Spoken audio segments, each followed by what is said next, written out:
हर धारणा उतार चढ़ाव और परिवर्तनशील होती है। सपना धुंधला होता है, आकारहीन, विरोधाभासों से भरा हुआ। सपने की अवस्था क्वांटम दुनिया का अनुभव है।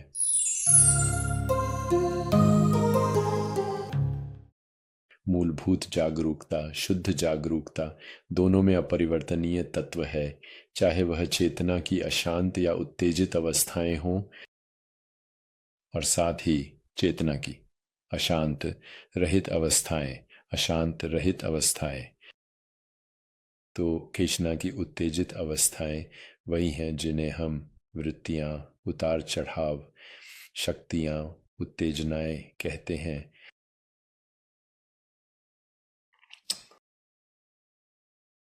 हाँ, उत्तेजनाएं, वह शब्द जो मैं अभी ढूंढ रहा हूं वह है उतार चढ़ाव, उत्तेजनाएं, वृत्तियां, बंध, कंपन। हाँ, यही वह शब्द था जिसे मैं ढूंढ रहा था। कंपन जागरूकता के वे अशांत या उत्तेजित अवस्थाएं हैं और उन्हें अनुभव किया जाता है। जैसे वह स्पष्ट सपना जिसे हम जागृत अवस्था कहते हैं, स्पष्ट सपना जो जीवंत है। अब क्योंकि हर धारणा उतार चढ़ाव और परिवर्तनशील होती है, लेकिन वे कंपने उस सपने को भी शामिल करती हैं जो आपने पिछली रात देखा था, जो एक अधिक धुंधला सपना है, एक अधिक क्वांटम सपना। ये सपना जागृत अवस्था में उतार चढ़ाव, वर्तमान में स्पष्ट सपना वही है जिसे हम शास्त्रीय दुनिया के रूप में अनुभव करते हैं। लेकिन रात में जब सपना धुंधला हो जाता है तो ये एक अलग तरह का उतार चढ़ाव होता है। सपना धुंधला होता है, आकारहीन, विरोधाभासों से भरा हुआ, और सभी अस्पष्टताएं जो हम क्वांटम अवस्था में पाते हैं। तो यह विशेष अवस्था, जागृत अवस्था, शास्त्रीय दुनिया का अनुभव है। सपने की अवस्था क्वांटम दुनिया का अनुभव है। और जब सभी उतार चढ़ाव लगभग अव्यवस्थित अवस्था में स्थिर हो जाते हैं, हम कह सकते हैं लगभग अव्यवस्थित अवस्था जो है गहरी नींद, कोमा, अचेतनता,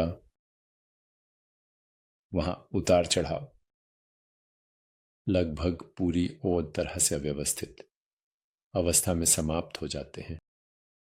लेकिन मृत्यु में फिर से शुद्धतम अवस्था में लौट आते हैं,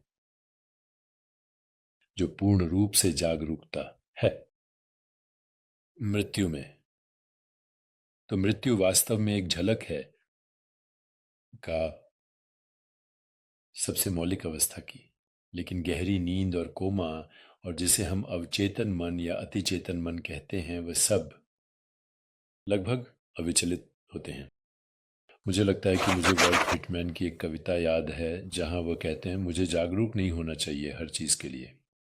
मुझे ऐसा लगता है जैसे पहले कभी नहीं हुआ, या फिर मैं पहली बार जागा हूं और जो कुछ पहले था वह एक साधारण नींद थी, कुछ ऐसा। अब मुझे लगता है कि यह वॉल्ट व्हिटमैन है।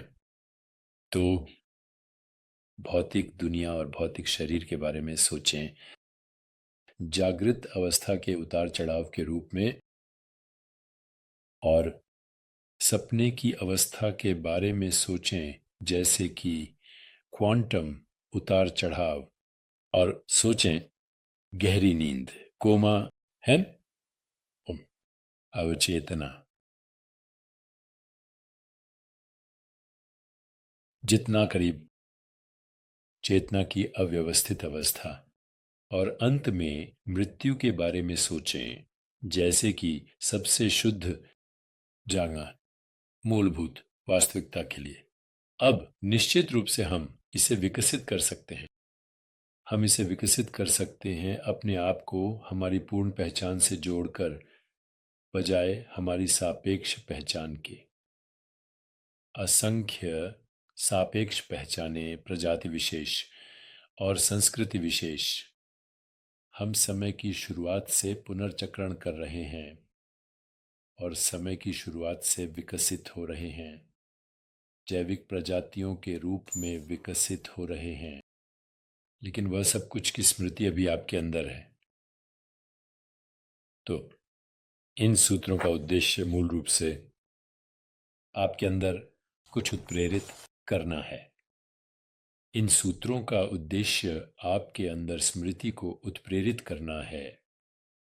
स्मृति का अर्थ है वह जो सुना गया है, वह जो सुना गया है, और जो सुना गया है वह है प्रकट सत्य, प्रकटकारी सत्य। इसे स्मृति कहा जाता है। फिर यह कुछ और उत्प्रेरित करता है, इसे स्मृति कहा जाता है। स्मृति वह जो याद किया जाता है। तो योगी पहले डाउनलोड करता है।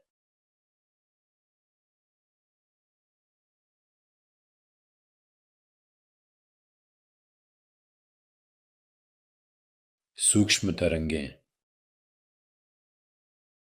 वह जो सुना गया है, और फिर योगी याद करता है।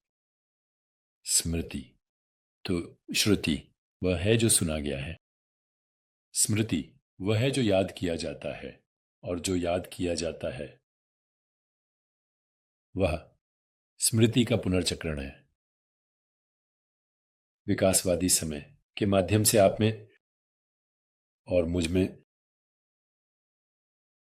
और सभी मनुष्यों में स्मृति है।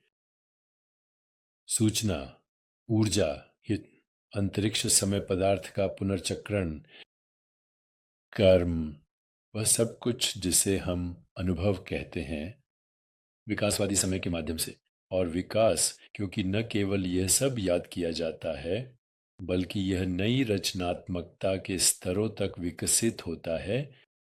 कल्पना, अमूर्तता और वास्तविकता की समझ, और यह जानना कि सबसे मौलिक स्तर पर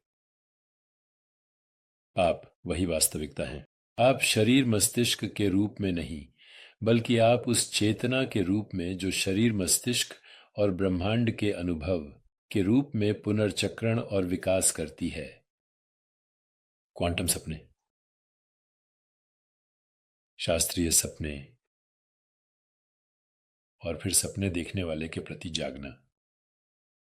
यह है योगी जानकर स्वयं को स्वयं को स्वयं को एक परम पहचान के रूप में अपरिवर्तनीय और असंख्य सापेक्ष पहचान के रूप में।